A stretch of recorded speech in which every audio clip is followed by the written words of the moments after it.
Bahagian yang terakhir, bab 10 matematik pengguna pengurusan keuangan tingkatan 4 KSSM. Kita dah tengok hari tu berkenaan benda ni 10.1.2 sehingga menilai kebolehselaksanaan pelan kewangan Encik Yusof di muka surat 284 di dalam buku teks kamu.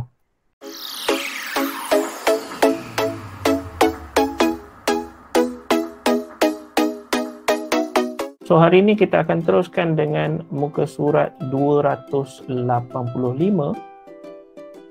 berkenaan dengan pelan kewangan jangka panjang. So sebelum ini kita tengok berkenaan dengan pelan kewangan Encik Yusof di muka surat 284 itu lebih kepada pelan kewangan jangka pendek, kerana untuk kes Encik Yusof tu dia nak membeli satu set unit komputer dengan harga RM6,000 dalam tempoh setahun. So dia adalah jangka pendek.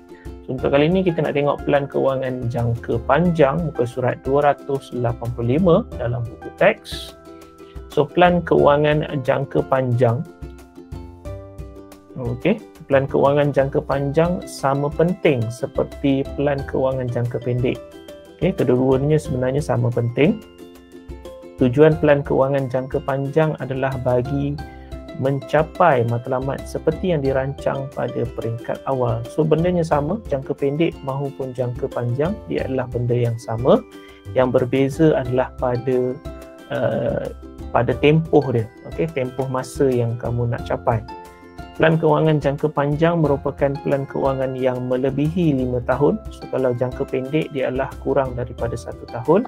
So kalau jangka panjang melebihi 5 tahun seperti pendidikan untuk anak, persaraan ataupun pembelian rumah. Okay, dia melibatkan satu keuangan yang agak besar, jumlah wang yang besar. So dia memerlukan tempoh yang lebih lama lah. So kita kenal sebagai pelan keuangan jangka panjang.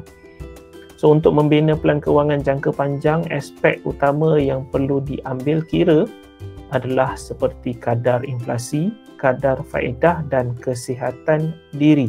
So kadar inflasi ini cikgu dah cakap, inflasi ini adalah berkenaan dengan peningkatan harga barang. Contoh paling senang harga barang lah. Okay, peningkatan harga barang. So untuk tempoh jangka panjang, untuk pelan kewangan jangka panjang, terlebih-lebih lagi dalam tempoh 5 tahun ke atas, so kamu punya keuangan perlulah ambil kira berkenaan dengan inflasi lah. So semakin tinggi harga barang, semakin meningkat harga barang, semakin banyak duit yang kamu kena keluarkan. Okay, so kita kena tengok berkenaan dengan kadar inflasi ataupun kadar faedah. Kadar faedah ni macam faedah daripada bank lah.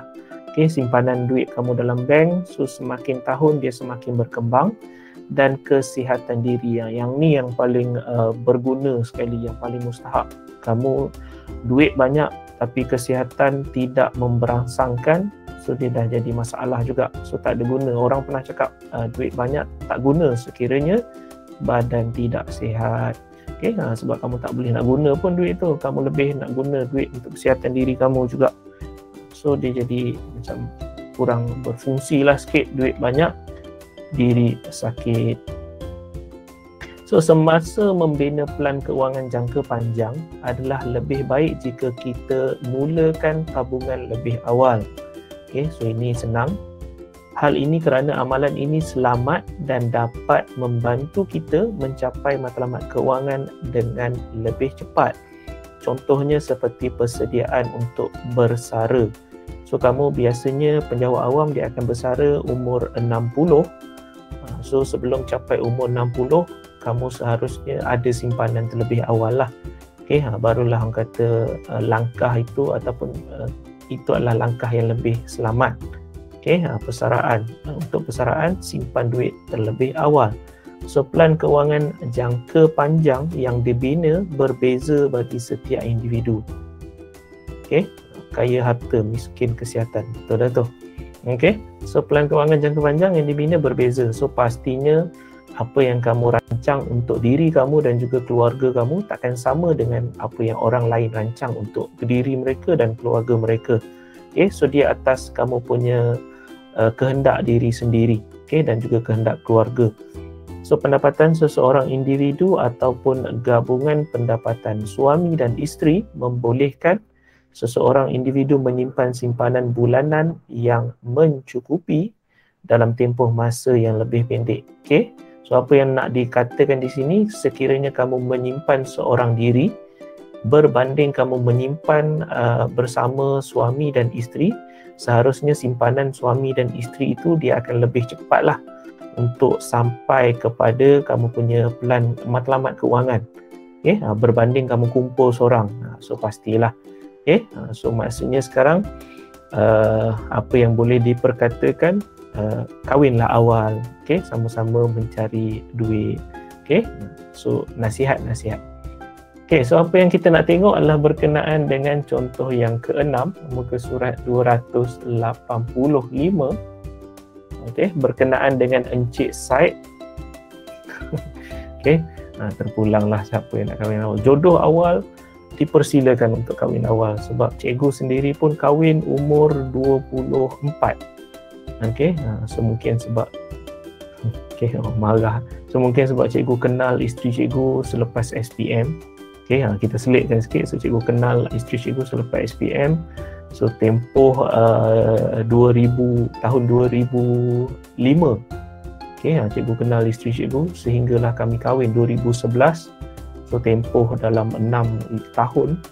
So dah macam-macam dugaan yang diterima. So kita pun dah kerja, cikgu dah kerja umur 23, 24 kahwin.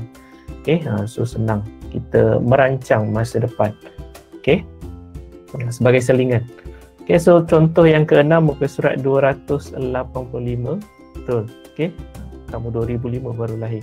So Encik Said dan isterinya ingin membeli sebuah rumah dalam masa 6 tahun. So selepas mereka berkahwin, jumlah pendapatan mereka berdua ialah RM8,000 dan jumlah perbelanjaan tetap dan tidak tetap adalah RM6,500. Okay, so untuk Encik Said dan juga isteri, bila dijumlahkan gajinya adalah RM8,000 dan dalam masa yang sama dia berbelanja untuk perbelanjaan tetap dan juga tidak tetap adalah RM6,500. So mereka bercadang untuk membeli sebuah rumah 2 tingkat yang berharga RM720,000. Okay, menghampiri nilai 1 juta ni. So agak banyak. Dengan wang pendahuluan sebanyak RM72,000. So biasanya orang nak beli apa-apa, biasanya kereta ataupun rumah, dia akan menuntut 10% duit pendahuluan. So itu biasalah. RM720,000, 10% adalah RM72,000. So berapakah simpanan bulanan yang harus disimpan oleh Encik Said dan juga isterinya bagi mencapai matlamat tersebut? So adakah Encik Said bijaksana dari segi pembelian rumah yang berharga RM720,000? So berikan hujah ataupun justifikasi anda. So kita tengoklah. So berapakah simpanan bulanan yang perlu disimpan oleh Encik Said? Kalau ikutkan simpanan tahunan dia, sebab dia nak membayar 10% iaitu RM72,000 duit pendahuluan untuk membeli rumah. Okay. Dalam tempoh 6 tahun Sekejap cikgu tengok semula. Dia ada sebut ke 6 tahun? Okay, dia nak membeli rumah dalam masa 6 tahun. So 6 tahun daripada sekarang, betul lah tu.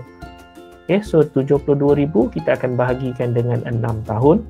Okay, so dia akan perlu simpan RM12,000 untuk setahun.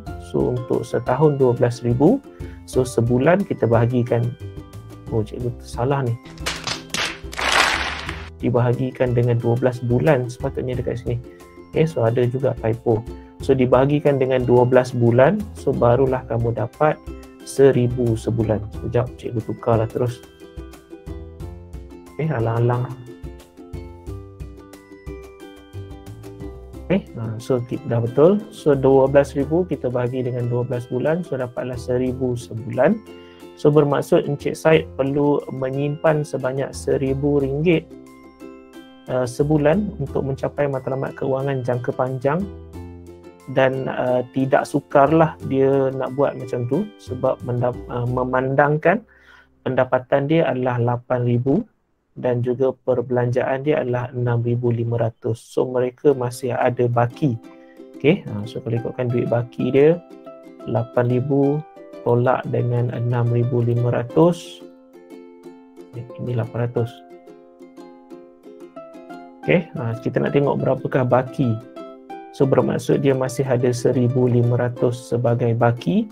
So dia nak perlu bayar untuk rumah RM1,000 sahaja. So masih boleh lah. Okey. So adakah Encik Said bijaksana dari segi pembelian rumah yang berharga RM720,000? So dia bijak ataupun tidak? Okay, walaupun kamu nampak dia ada baki duit, okay, dia ada baki duit. So tadi bakinya adalah 1,500. So dia perlu bayar bulanan untuk rumah ataupun dia perlu simpan duit itu 1,000 sebulan. Nampak macam boleh, tetapi dia tidaklah sesuatu yang bijak. Okay, keputusan dia bukanlah sesuatu yang bijak, kerana ansuran bulanan rumah yang perlu dibayar itu sebenarnya membebankan. Okey, kerana jumlah pembelanjaan adalah tinggi, iaitu 6,500. Okey, kita tengok apakah maksud tidak ataupun kenapa kita sebut dia sebagai tidak. Okey, tidak bijak untuk membeli harga rumah RM720,000 ini. Okey, so kalau ikutkan tadi cikgu dah kata dia ingin membeli rumah berharga RM720,000. Okey, so dia akan membayar wang pendahuluan sebanyak RM72,000. Okey, dalam tempoh 6 tahun.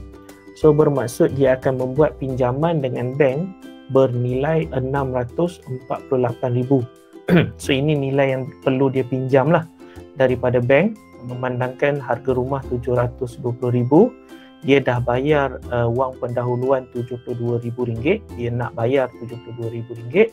So bermaksud dia perlu meminjam dengan bank RM648,000. So kenapa kita kata dia tidak bijak? So kita nak tengok daripada sini. Okey, so cikgu sediakan kepada kamu berkenaan dengan pengiraan, okey, pengiraan secara kasar lah berkenaan dengan bayaran bulanan rumah. Okey, so kamu akan pinjam tadi berapa? 648,000. So itu nilai yang akan dipinjam, 648,000. Dan kamu kena tahu bahawa untuk membuat pinjaman apa-apa sekalipun, dia mesti ada interest ataupun faedah. Okay, so biasalah kita ambil yang biasa, penjawat awam dia mengenakan ataupun dikenakan 4%. Okay, 4% untuk penjawat awam dia biasanya akan dikenakan kadar 4%. Okay, daripada pinjaman ini. Dan untuk pembelian rumah, kalau kamu biasa ataupun pernah ambil tahu, biasanya 35 tahun. Okay, biasanya 35 tahun. Tapi kalau kamu tengok daripada keadaan Encik Said tadi, okay, Encik Said tadi dia kata dia dah berkahwin. Okay, alah, dah telajak dah. Okay, so kalau ikutkan Encik Said dan isterinya, dia akan kahwin. So dia akan beli rumah dalam tempoh 6 tahun. So katakanlah Encik Said ni sekarang umur dia 25. Katakanlah dia dah kahwin umur 25. So 25 campur dengan 35 tahun. Okay, sekejap cuba buka satu-satu. Okay, so bermaksud katakanlah umur Encik Said ni 25, dia baru kahwin. So 25 ditambahkan dengan 35 tahun pinjaman perumahan. So bermaksud dia akan habis membayar rumah apabila berumur 60 lah. So masih logik lah, maksudnya ngam-ngam umur dia bersara, so rumah tu dah jadi hak milik dia sepenuhnya. Okay, so bermaksud dia mungkin akan pinjam selama 35 tahun dengan kadar faedah 4%. Okay, so kamu tengok berapakah bayaran bulanan yang dikenakan, iaitu 2,869. So di sini kalau ikutkan kenapa kita kata kurang bijak, sebab dia perlu membayar bulanan sebanyak 2,800. Katakanlah 2,800 yang dia kena bayar. So yang dia kena bayar adalah RM2,800 sebulan. Okay, kalau kamu masih ingat tadi cikgu cakap gaji dia 8,000. Okay, gaji pendapatan mereka berdua 8,000. So dia ada perbelanjaan tetap dan juga tidak tetap sebanyak 6,500. So baki dia 1,500 je. So dia nak bayar harga rumah 2,800 sebulan. So bermaksud memang pembayaran ataupun pemilihan dia untuk membeli rumah 720,000 ni kira kurang bijak lah, sebab dia akan membebankan. Okay? Sebab dia ada baki pendapatan 1,500, dia nak bayar angsuran rumah setiap bulan 2,800. So dia dah jadi aliran tunai negatif. Okay? Sebab itulah kita kata Encik Said ini tidak bijak dari segi pembelian rumah yang berharga 720,000. Okay? Cikgu harap kamu boleh faham kenapa kita kata tidak bijak. So untuk benda ni kamu boleh Google saja. Banyak disediakan kalkulator untuk pengiraan rumah ni. Pengiraan bayaran bulanan rumah. So boleh je kamu nak tengok. Jadi, jangan lupa untuk like sebagai tanda anda memperoleh ilmu daripada tontonan ini. Tinggalkan komen untuk sebarang penambahbaikan dan seterusnya subscribe untuk tidak ketinggalan video-video yang baru. Sehingga kita berjumpa lagi. Assalamualaikum warahmatullahi wabarakatuh.